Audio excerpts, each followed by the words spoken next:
अनुमान के मुताबिक रहे हैं। प्रॉफिट ग्रोथ फ्लैट, लेकिन आय में 8% की बढ़ोतरी है।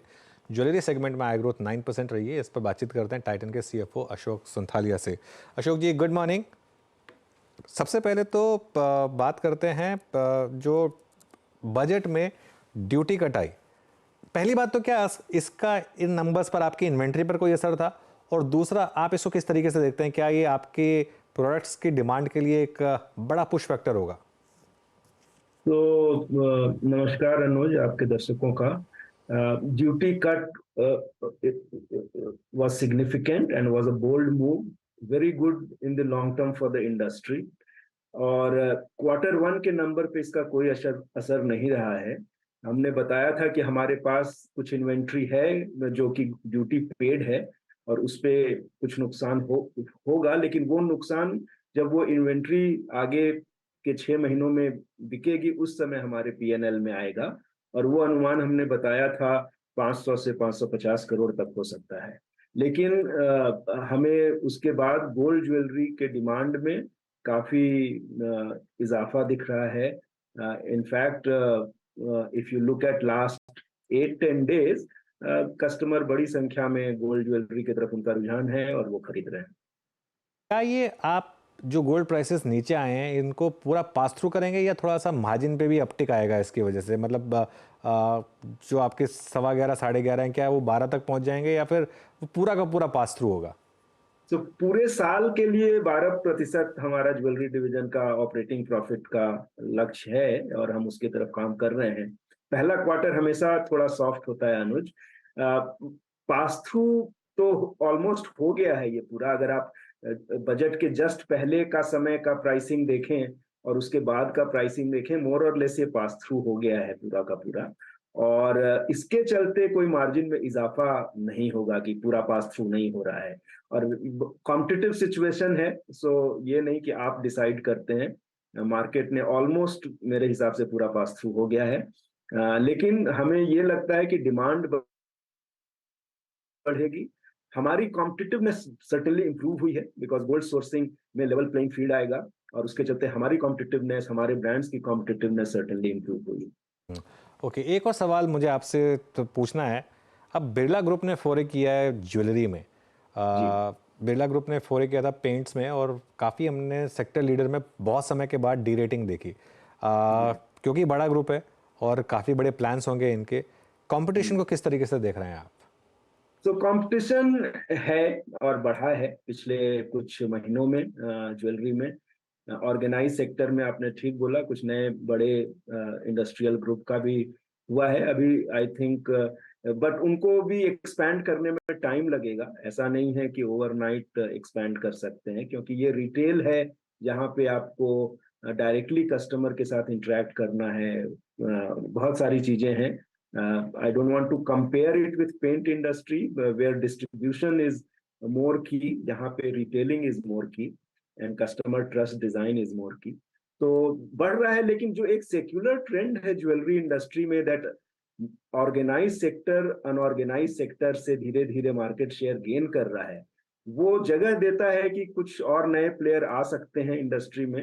And competitiveness will be to my mind a cycle. कभी थोड़ा ज्यादा इंटेंस होगा, फिर कुछ वीक प्लेयर निकल जाएंगे तो वापस सेटल डाउन होगा। तो इससे ये हमको एक अवसर देता है कि हम भी अपनी हर चीजों पर ध्यान दें और अपना जो मोट है, हमारा कॉम्पिटिटिव मोट, through design, through experience, through trust, उसको और मजबूत करें। तो हम ये नहीं बोल रहे हैं कि हम कॉम्प्लेसेंट हैं इसको लेके, लेकिन हम भी अपनी पूरी तैयारी के साथ काम कर रहे हैं कंपटीशन से मार्केट शेयर गेन करने के लिए। अच्छा अशोक सर, एक और चीज़ पूछूंगा आपसे मैं। ये इस क्वार्टर में और स्पेशली पोस्ट बजट जो ज्वेलरी की डिमांड थी, या फिर मैं कहूँ कि जो बाइंग पैटर्न है, उसमें आपने कोई खास तब्दीली देखी है क्या? कि भाई गोल्ड ज्वेलरी ज़्यादा बिक रही हैं या फिर डायमंड ज्वेलरी ज़्यादा बिक रही हैं? ये पैटर्न एक चीज़ मैं एक और जोड़ रहा हूँ। आई थिंक जो दूसरे एसेट क्लास हैं जहाँ पे long term capital gain tax जो बड़ा है और इंडेक्सेशन बेनिफिट्स विदड्रॉ कर लिए हैं, along with in that I think rate hike, उस एसेट क्लास को डिस्पोज करने का और ख़रीदने में एक्स्ट्रा कॉस्ट भी होती है जो यहाँ गोल्ड में परसिस्ट नहीं करती है। इसका क्या इम्पैक्ट देखते हैं, और स्पेशली ये जो ज्वेलरी बाइंग पैटर्न है उसमें क्या तब्दीली आई है कुछ क्या? तो जरूर गोल्ड ज्वेलरी की तरफ रुझान बढ़ा है। प्राइसेस काफी बढ़ गई पिछले एक साल में, लगभग 20%। तो उसके चलते जो लोग फेंस पे थे या जो लोग डेफर कर रहे थे, वो एक बार कस्टम ड्यूटी कम होने से जो मार्केट में प्राइस की गिरावट आई, और काफी संख्या में गोल्ड ज्वेलरी, बुलियन, कॉइन्स, ये सब की हम सेल देख रहे हैं, बढ़ गई है। डायमंड, आज के दिन अगर मैं बोलूं तो गोल्ड की तरफ थोड़ा ज्यादा रुझान है कंपेयर टू डायमंड ज्वेलरी। वैसे डायमंड ज्वेलरी का भी हमारा Q2 में फेस्टिवल ऑफ डायमंड हम बोलते हैं, वो चल रहा है, जहां काफी ऑफर स्कीम्स रहती हैं कस्टमर्स को अट्रैक्ट करने के लिए। लेकिन growth of diamond is slower then growth of gold, that is for sure. And custom duty long term के लिए जो रिडक्शन हुआ है वो बहुत ही अच्छा है। ऑर्गेनाइज प्लेयर्स के लिए, प्लेयर्स हमारे जैसे प्लेयर्स के लिए बहुत ही अच्छा है। LTCG का डायरेक्ट इम्पैक्ट ज्वेलरी में, ज्वेलरी का जो गोल्ड का इन्वेस्टमेंट एंगल था हमेशा, अडॉर्नमेंट के साथ साथ इन्वेस्टमेंट का एंगल, वो फर्दर मजबूत हुआ है। और जिस तरीके से दुनिया में वोलेटिलिटी है, मैक्रोज में, जियोपॉलिटिक्स में, आई थिंक कस्टम ड्यूटी का जो लाभ हुआ भी था, इंटरनेशनल प्राइसेस ऑफ गोल्ड फिर से बढ़ते हैं। तो मोर और लेस वो ऊपर नीचे हो रहा है, लेकिन gold as a investment and as jewellery category for adornment काफी मजबूत है अभी, और लोग खरीद रहे हैं आके। एग्जैक्टली। अच्छा सर, कैरेटलैंड की परफॉर्मेंस कैसी रही इस बार, और स्पेशली अगर मैं जाऊं ई कॉमर्स प्लेटफॉर्म पे, वहाँ पे वॉल्यूम्स कैसे रहे इस बार? तो कैरेटलैंड ने अच्छा किया, 18 से 19% की ग्रोथ है उनकी। एक्चुअली जो उनकी कोर कैटेगरी है वहाँ 22 से 30% की ग्रोथ है। प्रॉफिट मार्जिन पिछले Q1 की तुलना में 30-40 बेसिस पॉइंट कम थी, लेकिन इस कंपनी में काफी प्रॉमिस है कि जैसे जैसे ये स्केल अप करेंगे, इनकी ऑपरेटिंग प्रॉफिट मार्जिन भी धीरे धीरे इम्प्रूव होनी चाहिए। सो ये कैरेटलैंड के बारे में है।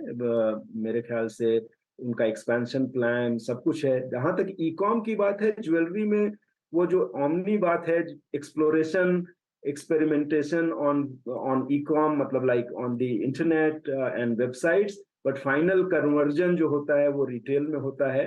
और अब क्योंकि कैरेटलैंड का नेटवर्क काफी बड़ा है, वो भी होता है कि लोग इंटरनेट पे देख के फाइनली आके स्टोर में खरीदना चाहते हैं। लेकिन आप जैसे अगर ई कॉम की बात करें तो वॉच डिवीजन में हमने देखा काफी स्ट्रॉन्ग परफॉर्मेंस था in Q1 as far as e com platform is concern, because जो भी आप Q1 में हम बात करते हैं इंटेंस हीट वेव की, सो कस्टमर बाहर आने में कतरा रहे थे, तो वहां पे हमने देखा ई कॉम ने काफी अच्छा किया, और काफी सेल्स में हमको मदद मिली है, बिकॉज हम ई कॉम में भी प्रेजेंट हैं। अच्छा सर, वॉचेस सेगमेंट में परफॉर्मेंस कैसी रही, स्पेशली जो डिजिटल वॉचेस हैं वहाँ पे लास्ट क्वार्टर में मेरी आपसे जब बात हुई थी, थोड़ा सा आप कह रहे थे कि प्रेशर है, वो स्थिति कैसी थी इस बार वॉचेस सेगमेंट? तो अभी भी प्राइसेस थोड़ी और कम हुई हैं Q1 में कंपेयर टू Q4, लेकिन वॉल्यूम्स बढ़ रहे हैं। लेकिन ओवरऑल इसीलिए सेल्स जो है वेरेबल एंड स्मार्ट सेगमेंट में आपने देखा होगा -6% का नंबर है compare to last year Q1।